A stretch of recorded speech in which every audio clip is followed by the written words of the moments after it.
Hey girl, bienvenue dans ma safe place, dans ta safe place, dans notre safe place. Moi c'est Brenda et ici on parle de skincare, d'hygiène, de lifestyle, mais aussi de mindset. Car oui, tu peux être la meuf la plus fraîche du monde, mais si dans ta tête ça suit pas, ça sert à rien. Ici on glow up, ici on level up, ici on est ouvert d'esprit et surtout on ne juge pas. Alors let's go.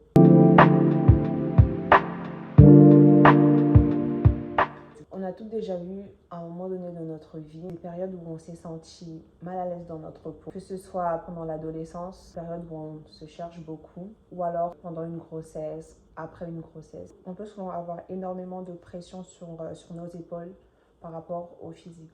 Moi, personnellement, quand j'étais petite, j'étais une enfant vraiment très à l'aise avec elle-même. J'étais cette enfant qui n'avait pas de mal à aller vers les autres, à parler aux autres, à rassembler les autres, organiser des jeux, des trucs comme ça. J'étais vraiment très à l'aise dans ma peau. D'ailleurs, j'étais souvent déléguée de classe quand j'étais en primaire. Et ensuite est arrivée la période de l'adolescence où tout est parti en cacahuète. Dès l'âge de 10-11 ans, c'était à la période de fin CM2, début 6e. Le truc en fait avec moi, c'est que j'ai vite grandi. J'ai super vite grandi et quand tu as une poussée de croissance comme ça, vraiment très rapide, le problème c'est que ta peau n'a pas le temps de se former normalement et ce qui peut arriver c'est que ta peau elle craque et ça cause des espèces de déchirures.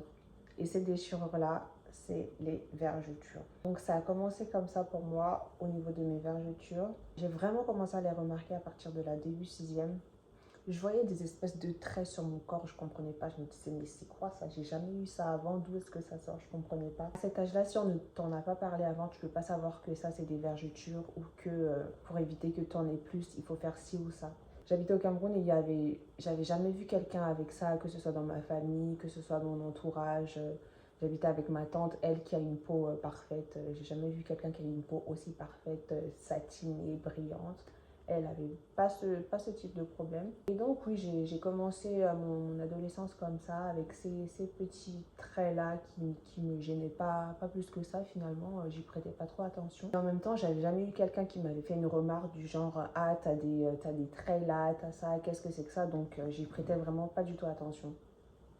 Et ensuite, à l'âge de 12 ans, vers la fin de mes 11 ans, début 12 ans, j'ai quitté le Cameroun. Évidemment, vu que je ne savais pas du tout ce que c'était, je ne faisais rien pour éviter la progression de mes vergetures et moi, je vivais ma vie tranquillement. Et franchement, jusqu'à présent, je me dis, si j'avais su, j'aurais commencé à faire des gommages, des trucs, enfin, j'aurais commencé dès ce moment-là à chercher à comment les effacer. Et malheureusement, le problème avec les vergetures, c'est que plus elles restent dans le temps, plus elles sont difficiles à faire disparaître. Donc j'arrive en France et il faut savoir que je suis arrivée en France en plein hiver.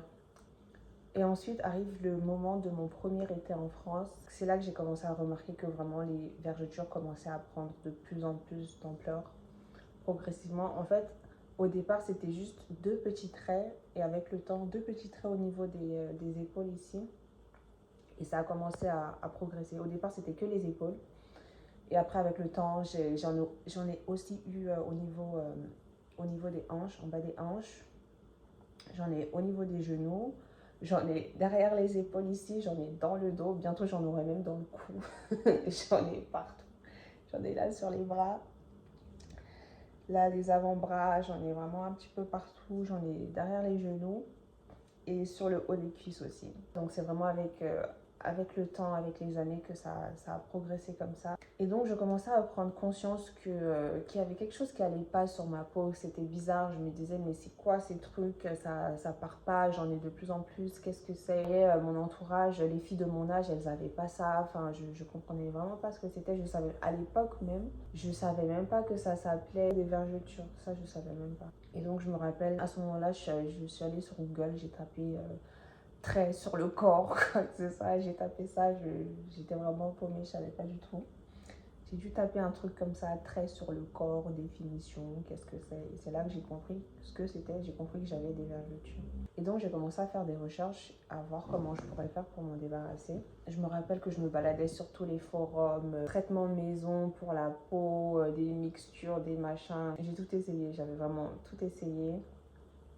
Et le problème surtout, c'est que j'étais trop impatiente en fait. J'avais pas conscience à l'époque qu'il fallait vraiment être régulière sur l'utilisation des produits en fait pour s'en débarrasser.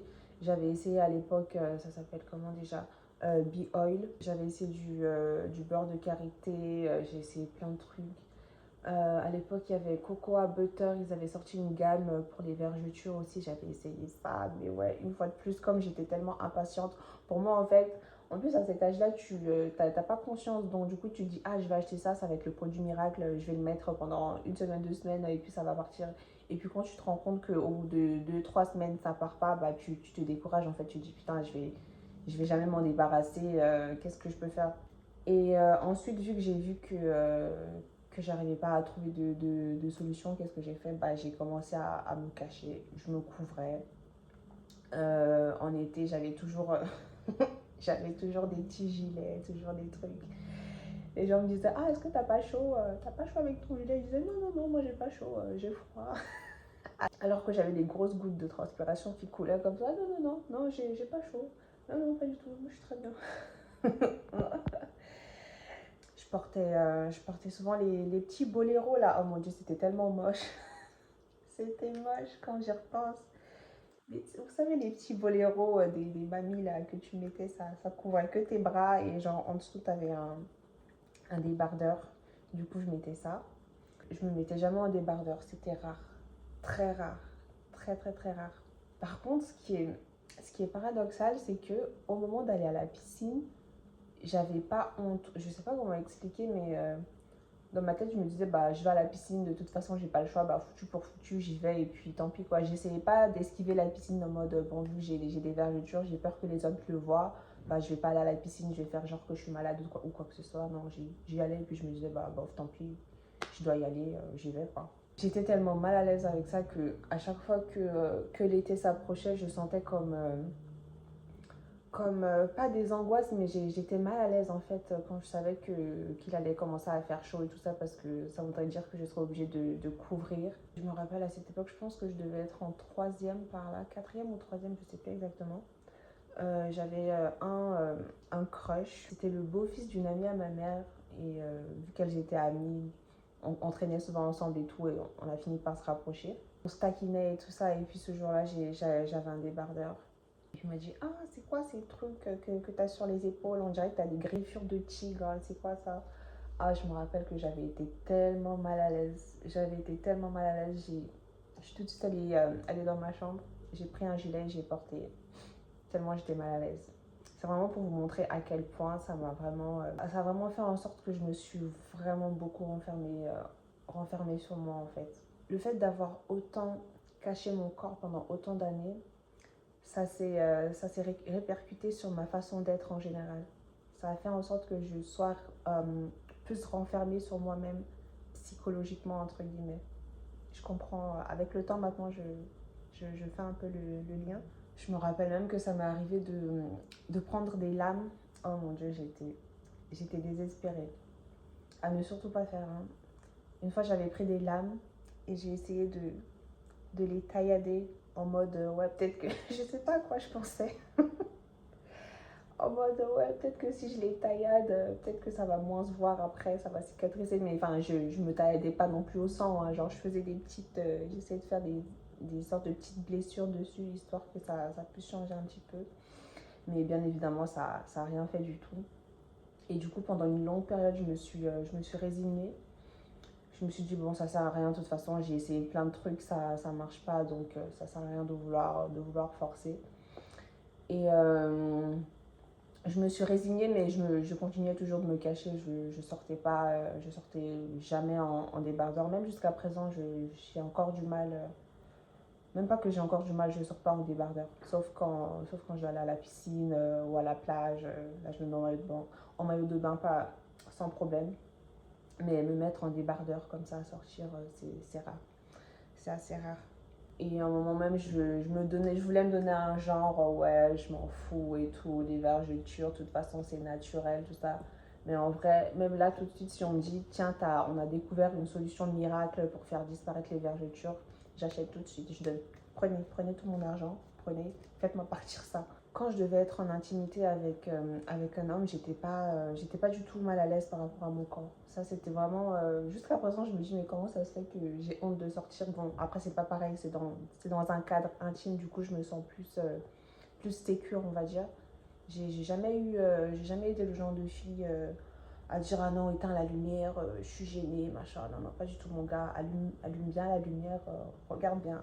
Après, j'ai aussi eu cette chance que, malgré le fait que j'ai des vergetures, j'ai quand même un joli corps. Du coup, j'ai jamais été complexée de mon corps, en fait. J'ai voilà, j'ai toujours trouvé que j'ai un joli corps. Donc, c'est ça qui m'a quand même un petit peu sauvée de ce côté-là. Parce que sinon, si en plus, par exemple, j'avais trouvé que mes cuisses sont trop grosses, que machin, quoi que ce soit, j'aurais été ça aurait été vraiment difficile pour moi.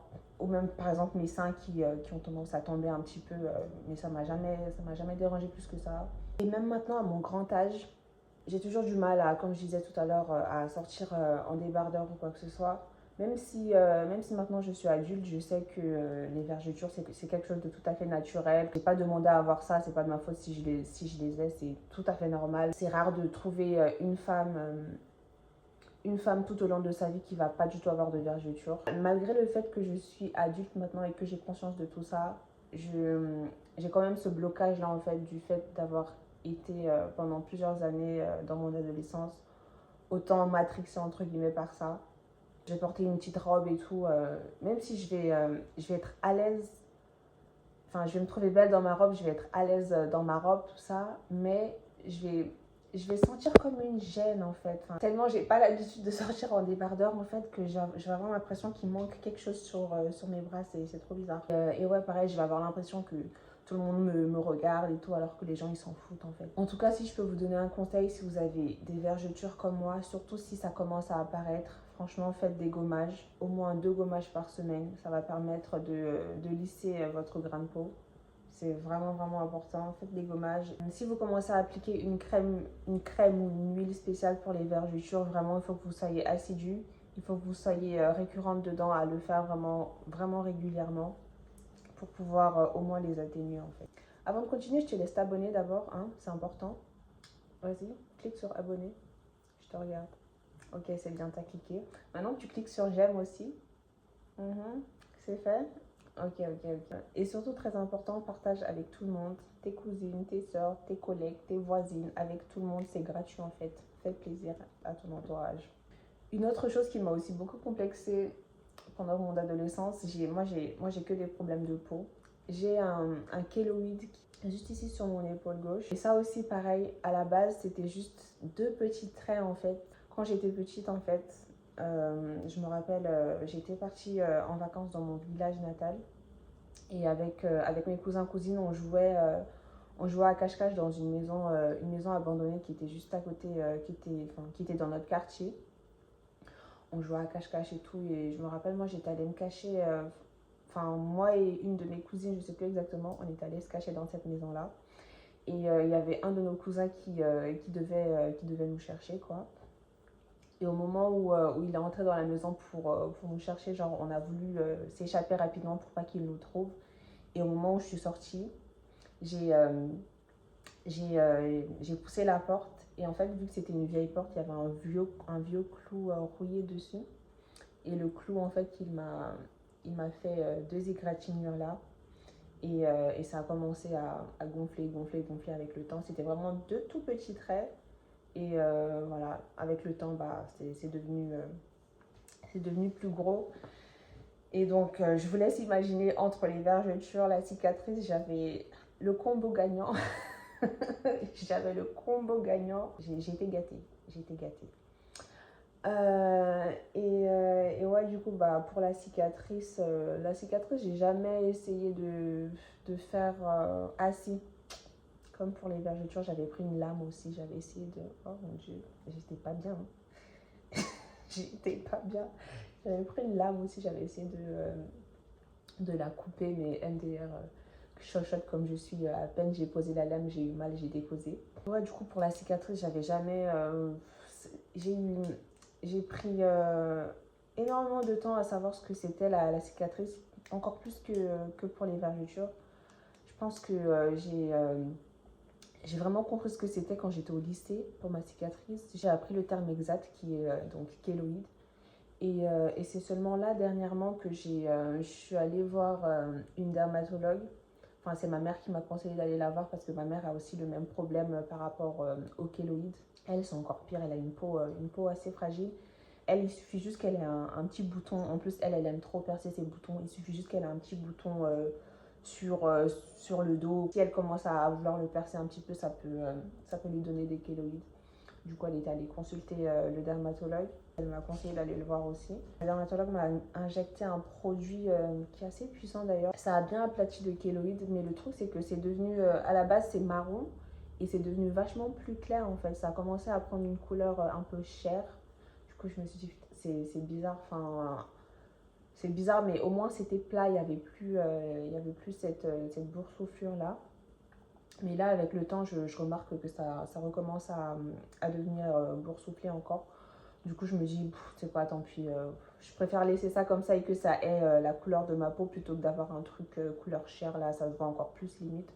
Donc, je me suis dit, bref, je laisse comme ça et puis voilà, tant pis. Et donc, ces deux gros complexes-là, plus d'autres choses aussi qui se sont passées, ont entraîné mon troisième complexe qui, je pense, est le plus gros complexe, c'est le fait d'être introvertie. En fait, je pense que j'ai toujours été introvertie, mais quand j'étais petite, je suis assez ambivalente en fait, parce que j'ai ce côté-là extraverti, mais j'ai aussi ce côté introverti.